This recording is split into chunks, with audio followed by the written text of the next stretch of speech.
Project management's becoming increasingly demanded for public health professionals, global health professionals. We've talked about in previous episodes about, the reasons why this is a good idea to get.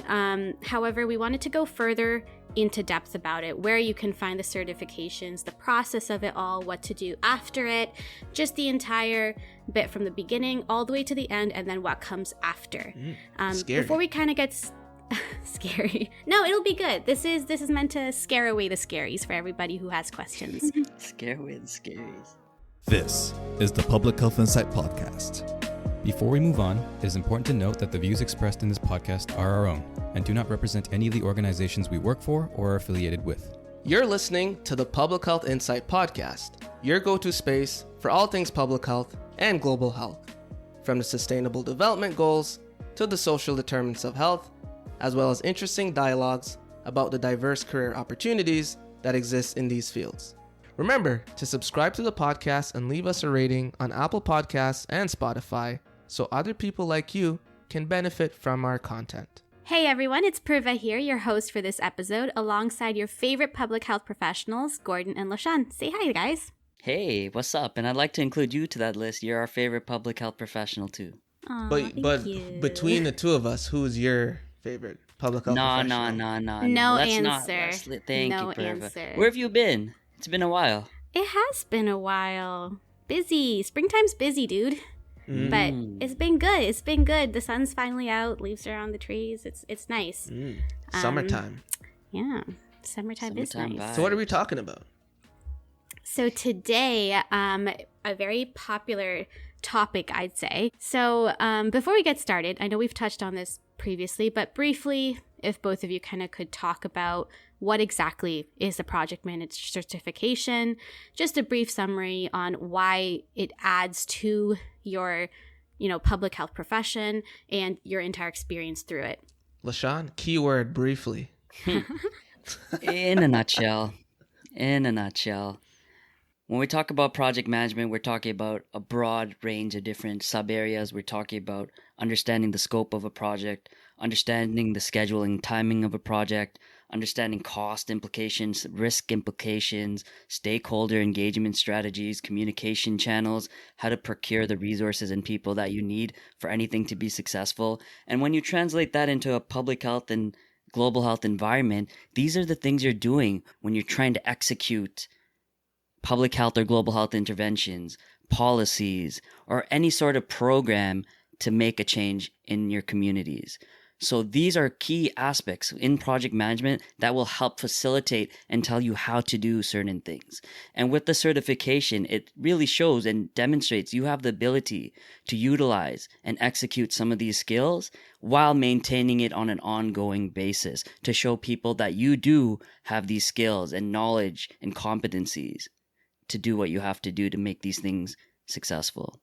You gonna leave I know we anything said for me brief, to say? but I have a question. Maybe, Gordon, you can answer this one. If someone might say that these are skills that I've gained doing jobs here and there, I'm good at managing time. I can be organized. How does having the certification give you more tools or skills or certain ways of organizing your thoughts that actually is worth it? All I can say is when you open up that project management body of knowledge, so the book that contains all the methodologies in there, it's a whole new fourth dimension of the work world. Everything that you've ever thought about how you know how to do things changes when you read that book.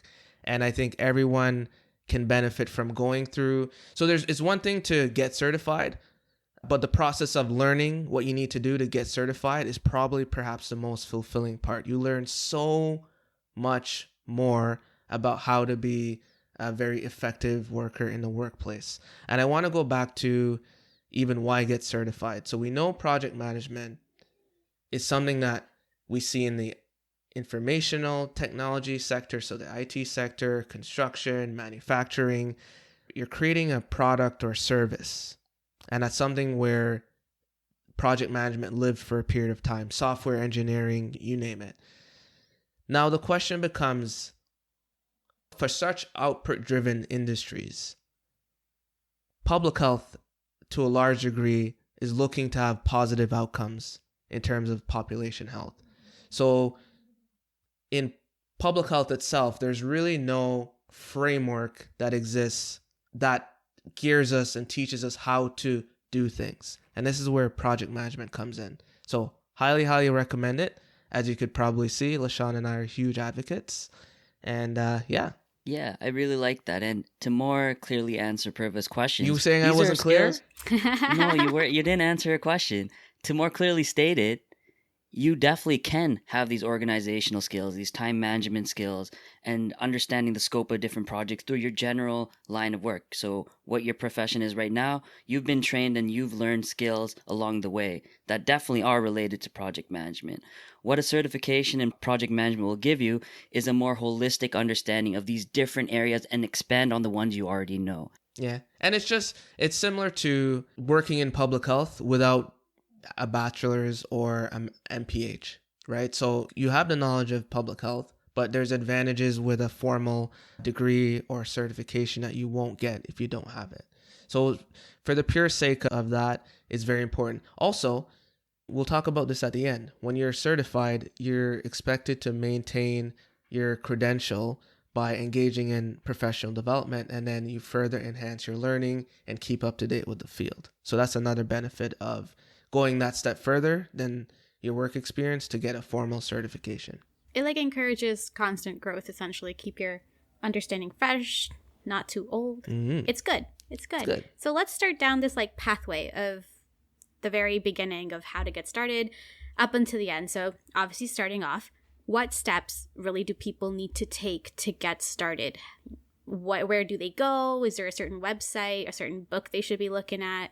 Yeah. The first thing you need is a very encouraging and naggy friend to encourage you to actually pursue it. Because when you pull... LaShawn's my friend who does right? that. So, because in all seriousness, you pull up the web page and then you look at the eligibility requirements and then you look at how long that 1,000-page book thing is and you get really discouraged. So it's important to have someone who's gone through the journey with you, or someone who is willing to go on the journey with you at the same time you're doing it, just to increase the chances that you'll follow through.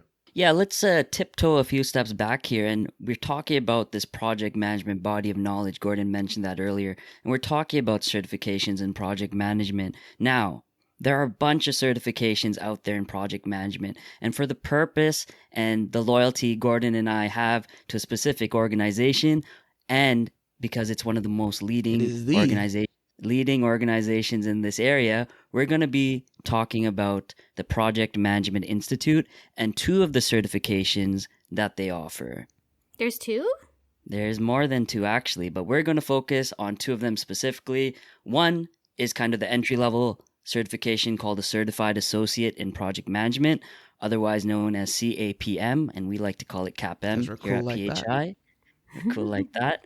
And then the second one is the more advanced level certification, the Project Management Professional, also known as the PMP. Okay. What is the difference between these two? Like, why would one person get the CAPM versus the PMP?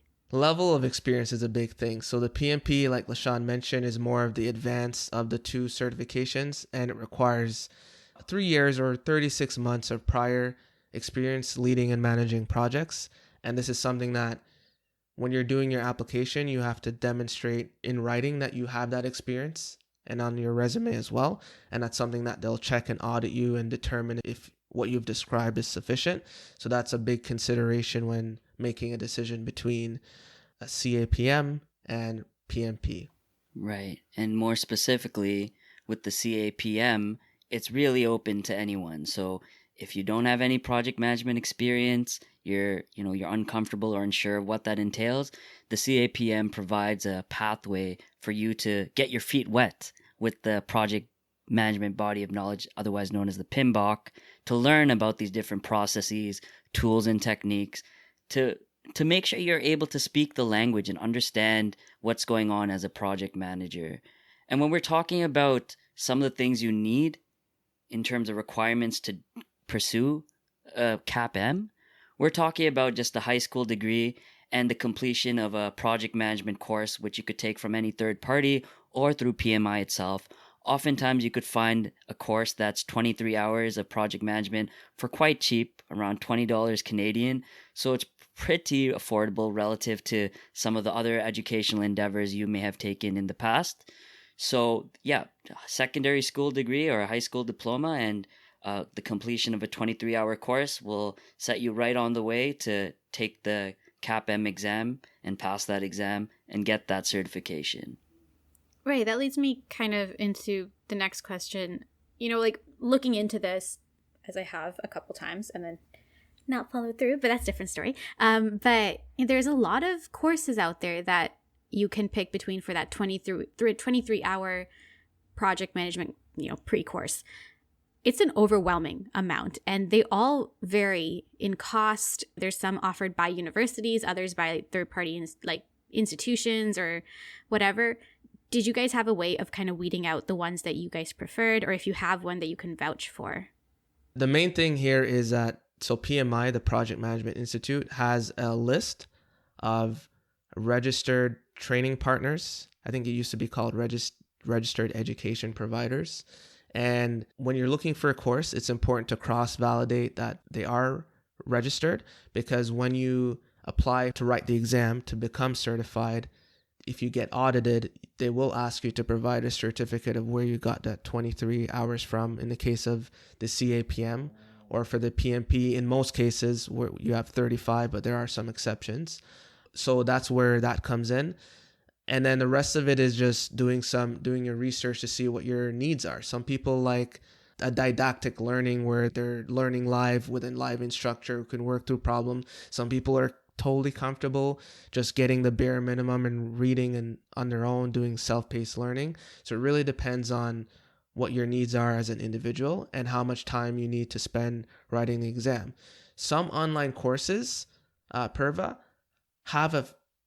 it's not a lifetime access. So some courses you have access for 3 to 6 months because they expect you to write the exam within 3 to 6 months, and then you have to pay for it again. Some courses will give you lifetime access. So for people who are on the fence, maybe need to feel it out a bit, need a little bit more time to get all the way there to committing to write the exam, you maybe go for something more 1 year or longer term. But for people who want that time pressure or know that they want to write it within a certain period of time, you maybe go for courses that are shorter. So it just depends. There's a lot of different factors that go into picking the right online course or course for you. So one of the things that I would also add to that is keeping in mind that the Project Management Institute has been offering these certifications for some time now. And specifically, when we're talking about the PMP, the first exam for PMP started back in 1984. So it's been some time.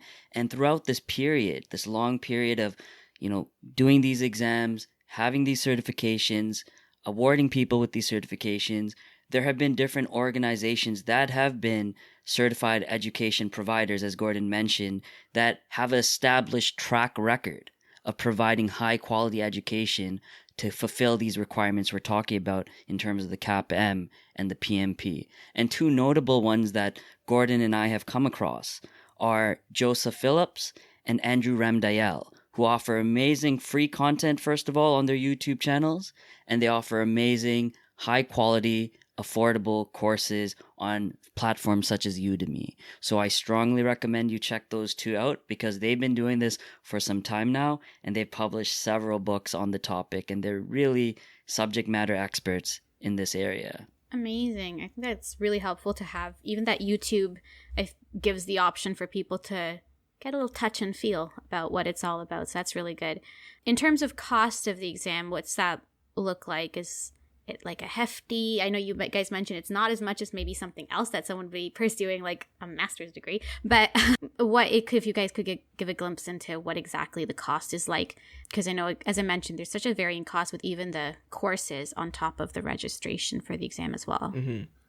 So for the PMP, the Project Management Professional certification, the cost depends on if you're a member of PMI or not, because PMI is the body that administers the exam. So members get a discount for writing the exam in exchange for the membership fee. So it kind of works out to be the same, but that's their incentive to get you to become a member. So if you're a member, the cost of the PMP is $405 approximately in US dollars, plus the $129 membership fee. So you have to keep that in mind as well. If you elect not to become a member and just want to buy the exam outright to write the exam, it's about $555 US dollars. Okay, so about registration for like another exam. So essentially, considering that our MPH LaShawn was probably 100 times more than that, it puts it into perspective. Yeah. And to kind of drill down the cost for the CAPM, so if you're a member, it'll cost $225 USD, and if you're a non-member, it'll cost around $300 USD. So it's a bit cheaper than the PMP, but yeah, still quite a rigorous certification in and of itself. Does having the CAPM before the PMP give you like a advantage in any way aside from, having an idea of the information beforehand? Yeah, that's a great question, and that's the path that I pursued. I started off with my CAPM and it led into my PMP. I would say for those people who are unsure of what project management is about and, they don't want to commit to, learning so much of the teachings that they would teach in the PMP or do those credit hours that they require, it's a good place to start. The interesting thing is that material taught in the CAPM is similar to the material taught in the PMP. So you are also, in a sense, working towards that. The major distinction would just be that experiential requirement. So there's no experiential requirement for the CAPM, but for the PMP, you need 3 years. But overall, I would recommend people who, are just wanting to learn the basics of project management, a CAPM is a good place to start. And if you find yourself throughout the years benefiting from having that certification and utilizing it into practice, you could look into start doing your PMP. But by no means do you need the CAPM to start the PMP. If you already are confident with your project management, you've been practicing for more than 3 years, you can jump directly into the PMP and grab that certification. So it really depends on where you're at. That was a good point to make. Yeah, I think that's good information to know that you don't absolutely need the CAPM to do it, but it is helpful if you're especially entry level. The other advantage is that if you already have your CAPM, it takes away the educational requirement for the 35 hours for the PMP that's required. So It kind of acts to cover that requirement if you already have it. So you don't have to do another course to do that, essentially. So that's good to know. That's like money saved as well, time saved. It's good. And plus you get to learn stuff earlier than just doing the PMP. One more little tidbit. LaShawn, for the CAPM, I believe maybe they changed it recently, but there was a process where you had to get recertified every couple of years with a CAPM or CAPM. Is that still the case? Yeah, you still have to get recertified with both these certifications. So for those of you out there who think, I'm just going to do this exam and get the certification and never have to worry about it again, that's not true. Part of any good certification out there is this requirement for you to continually develop as a project management professional.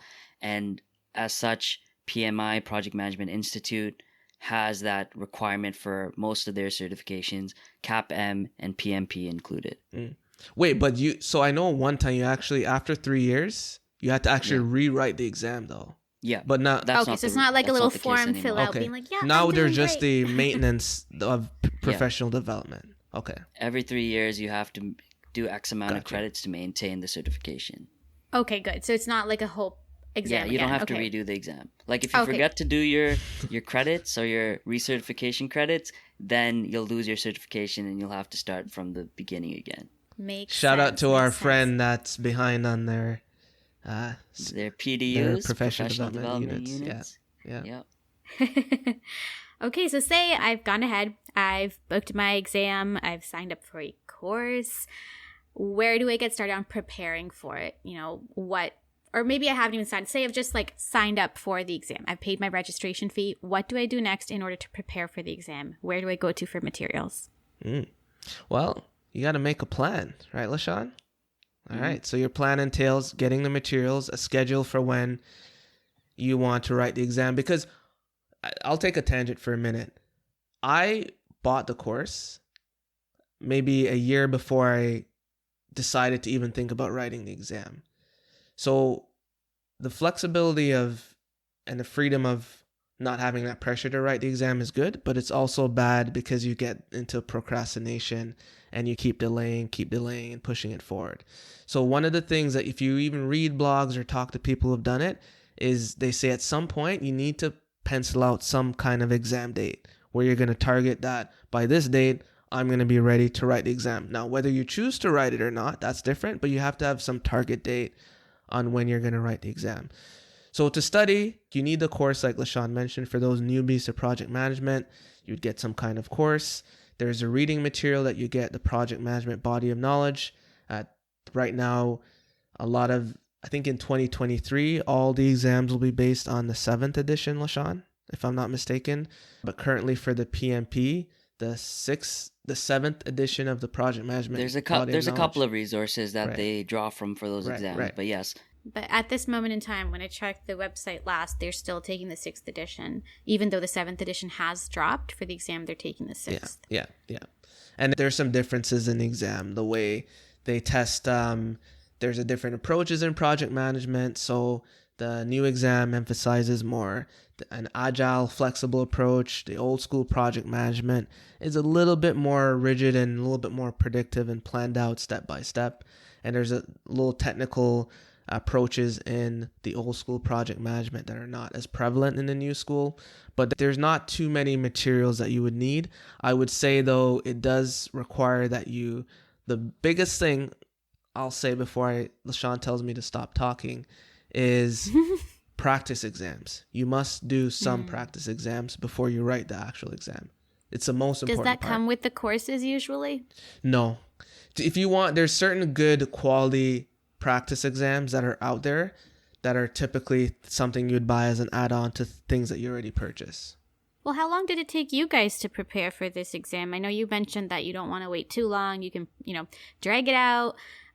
Would you guys say it's better to register for a date that's like, say, 3 months out or maybe 2 months out? Like, what is this timeline that you guys took? And then if you would change that when you're advising somebody else? Honestly, it depends on the plan that you lay out for yourself. We understand that people have different considerations to take when they're endeavoring on such a certification because it's pretty intensive. You might have family, children, you might have other obligations like master's program, undergrad program, work. There's so many different things that are going on. So you have to pick something that's realistic for your own situation. But with that in mind, I personally recommend to try to stick to around 3 to 4 months, just because if you stretch it longer and longer, it's just harder to retain some of that material. And I think 3 to 4 months gives you sufficient time to do everything Gordon said. So review those courses, do those practice problems, prepare yourself enough to be comfortable answering a lot of those questions. And the longer you drag that out, you might eventually psych yourself out and be like, maybe this is not for me, this is too much. So that's part of the battle, right? I actually took about 3 to 4 months when I actually decided. My case was a bit different. So I wrote the exam in 2020, and we referenced how they changed the exam to focus on more of content that they were going to put in the 7th edition. So I had already kind of started studying for about a month, and this was in September. So I knew that I had to write the exam before January so that my knowledge was still relevant, because there was a lot of uncertainty with what the new exam was going to look like. So I committed that before the end of the year, I have to write the exam for better or for worse. So it took me about 3 to 4 months, and maybe 2 months of very, very serious preparation included in that, where you make a lot of sacrifices with your personal time and you make time in your day to do it, and you'd study every day. It took about 2 months of really serious commitment on top of the extra month or two to just get into that mindset of preparing for the exam. Is there like a nice study plan laid out? But I know, LaShawn, you mentioned 2 names that people could refer to who are really like nice leading experts to go to in terms of material to learn more about the PMP and CAPM. Do they highlight a nice like study format? Should you read or spend more time on classes? Like for many exams like the MCAT, there's so much stuff out there. I feel like it's just given. But for this, it'd be nice to, I think, for people to know. Yeah, usually at the beginning of the course, they kind of lay out their plan that they recommend students to take, and it falls around the 3 to 4 month range. They definitely say don't drag it out, and they say just make sure you're allocating consistent time every week to go through the material. So they do have that kind of support as well. And oftentimes these courses that I mentioned, Andrew Ramdayal and Joseph Phillips, their courses are very much aligned with the project management body of knowledge. So they don't recommend not reading the book, but their material is very close to the book. Okay. So if you understand everything that they're talking about in their course, maybe you just skim through the book and focus on the areas you don't understand. Makes sense. Makes sense. And what do you need to pass this exam? Yeah, that's an interesting question as well. They actually don't really tell you what you need to pass. What? Yeah, they don't really tell you. You just have to, it's really a mystery, but they have some internal metrics that they use to assign whether you passed with the high score, you passed just enough, or you just didn't meet the cutoff. But what I will tell you though is for the CAPM exam, there's around 150 multiple choice questions. And for the PMP, Gordon, if I'm not mistaken, it's around 200. Felt like 300. And for the... But yes. Yep. Felt like 300. The CAPM exam is around 3 hours, whereas the PMP is around 4, I believe. Oh, wow. So there is a bit of a difference there.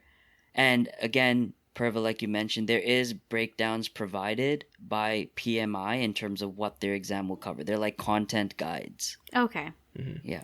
Well, that's good to know. And how long does it take for them to tell you that you've passed if, the whole marking bit's a mystery? Right away. Right away? Yeah. Oh, wow. Yeah. Well, that's nice. I don't know. I guess. Like kind of. Literally with me, I thought I failed it. It was very difficult. So let's talk about that for a moment. We've been in exams where like undergrad, masters, and you've had really hard exams. You've had some really easy exams where this is gonna be a nice mark. It wasn't like that at all. It wasn't like that at all. Up until the moment I clicked, I'm like, okay, so it's gonna be another $300 to rewrite it, and that sucks. I'm gonna spend another 2 months. But then when it popped up on the screen that I passed, I was super happy. Wait, so they just so it has to be mark based, right? Where it's almost like you got the question right or you didn't, because it's multiple choice. Yes. But they don't give you a mark. They just say mark. pass or fail. They give you a mark. They actually put you on a scale for each category. Yeah, for each category, and they have an overall scale that shows you did really well on the exam, you did well on your exam, you just met the requirements, you're below requirements. So you get rated on a scale, but if you're above the passing mark, which is undisclosed, you are okay. Anecdotally, I've heard it's 70% in each kind of key area. 60 to 7, yeah. So you have to pass every single area. It's not an overall pass? We don't know. So, yeah. Wait, okay. It's really tough to determine that. But if you're meeting the requirements of each of the sections, that's a good indication you'll be okay.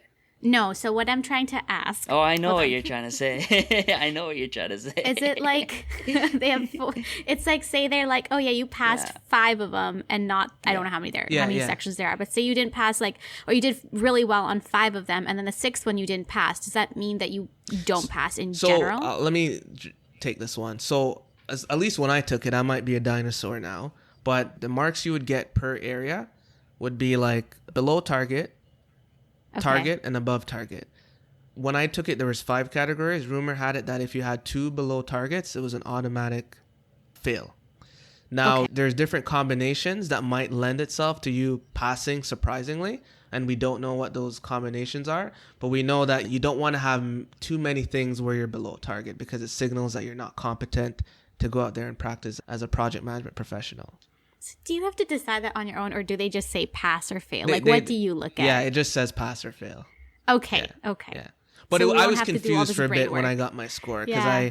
I was like, did I pass or fail? Because you're telling me target, above target this, but then it does say if you pass. Okay, so I'm assuming they give you that to kind of show what areas you can improve on or maybe look into more, even though you've passed. Yeah, okay. Exactly. Nerve-wracking, That is... Yeah, I bet. And getting it right away on the spot. I mean, in a way, it's nice that you don't have to wait twiddling your thumbs for like weeks or days. But at the same time, if you think you did well, it's like an automatic yay or nay. So interesting. That's good to know. I hadn't seen that on the website, that information. So I feel like that's good information for people to know who are looking into this. Okay, so say you finish the exam, you get your results. What do you do after the exam if you have failed or if you do pass? Okay, I'll start with if you don't pass. If you don't pass, do exactly what Purva mentioned. Look at those key areas where you were below target and work on those. Read the sections of the PMBOK or review the areas of the course that you weren't doing too well on, and try to rework your plan to address those areas. Once you feel comfortable again, you could write the exam again, schedule a new exam. If you passed, the most important thing to do, and it's related to what LaShawn mentioned about if you don't complete the expected professional development, that you will essentially lose your certification and have to start over, is set yearly reminders for completing your PDUs or professional development units, because they give you 3 years to do it. They don't check up on you. So if you're approaching 2 months to the 3-year anniversary of when you got your certification, you're going to have to figure out how to watch 60 hours worth of webinars in 2 months. And I don't think that's a position you want to be in. And nor does it do it justice for you advancing your career in project management to leave everything to the last minute. So it's important that you just be mindful of your pacing for the 3 years to see, because right now, if you're doing about 20 hours a year, that's a good pacing. If you're falling behind, you want to catch up before the last year. So that's very, very important. And especially with us being public health / global health professionals, incorporating project management into our workflow, you want to find new opportunities and ways to incorporate that in your workflow and to make processes easier, understanding schedule management, understanding the costs, risks, etc. You want to use some of those skills right away as soon as you can to make a difference in your respective organization, to ultimately show what me and Gordon always preach about. You want to add value. Add value. And you'll also get value in your pocket too with promotions and higher paying jobs. The way, and the more you know. Good interview answers. Like, imagine you having these skill sets and they throw some curveball question at you. You've got the skill sets to answer them well. What exactly are PDUs? What classifies as a PDU? Okay, so PDUs stand for Professional Development Units, and it's basically an attempt from PMI to say, hey, yeah, cool, you passed your exam, but you're not done. Within 3 years, you have to finish 60 PDUs, which equates to 1 hour per PDU. So 60 hours in total, approximately. And the way you get these PDUs are by taking webinar courses offered by PMI. A lot of them are free. They have a free repository. You can listen to podcasts. You can attend conferences. You can teach some topics on project management. There's a bunch of free ways to gain professional development units, but it's just a matter of you taking the time to fit that into your schedule and get 60 over the 3 years timeline. And then once you renew that, another 3-year cycle starts where you have to do 60 more, and then 60 more, and then 60 more.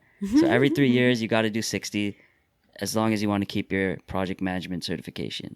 That's for the PMP. For the CAPM, the PDU requirement is a bit less. I believe it's around 20 PDUs every 3 years. Okay. So a third of it. Something I didn't really ask and just came to mind. For writing the exam, do people get to do it from the comfort of their home and on their own laptop, or do they have to go somewhere for that? Yeah, online proctoring is an option, especially now that we've found ourselves in the pandemic. They retooled and you could have the exam experience purely at home. I felt more comfortable at home, but it came with some challenges in that you got to make sure it's undisturbed. If they hear any noise, they reserve the right to cancel the exam and things like that. So you got to make sure that your environment on the exam day is very pristine. And naturally with proctoring, they look around. You have to show your camera around the room so they can see that you don't have a magic book underneath your table or something like that. So yeah, you can do it from home these days. And I think you can still go to the exam center if that's your preference. Done. So I think that's it for me, though. Force me to wrap it up. No, but that was my last bit of questioning for you guys. I feel like I did ask you a lot of questions. But any last words for the people about this? Maybe be the nagging friend for people that are considering this since the last time you guys talked about it. Project management is here to stay. It's the present and it's the future. That's all I can say. Tagline right there. Project management is everything. It is. You got intimidated by that nice the middle, final and words, the didn't end. Yeah. The middle and the end. Project Amazing. management. Amazing. Thanks, guys. That was really helpful, though, and I'm hoping that everyone listening to this found it helpful as well. Again, come back to this. I think it's going to be a great resource. We've got the other project management podcasts as well. And do look up the amazing professionals that LaShawn mentioned if you guys just want a little glimpse into what project management's all about. And that's it for me. That was Priva, Gordon, and LaShawn signing off. Bye, everyone. Later. Okay, bye. Peace. Thank you for listening to the Public Health Insight Podcast, your go-to space for informative conversations, inspiring community action. If you enjoy our podcast, be sure to subscribe and leave us a rating on Apple Podcasts or Spotify. See you in the next one.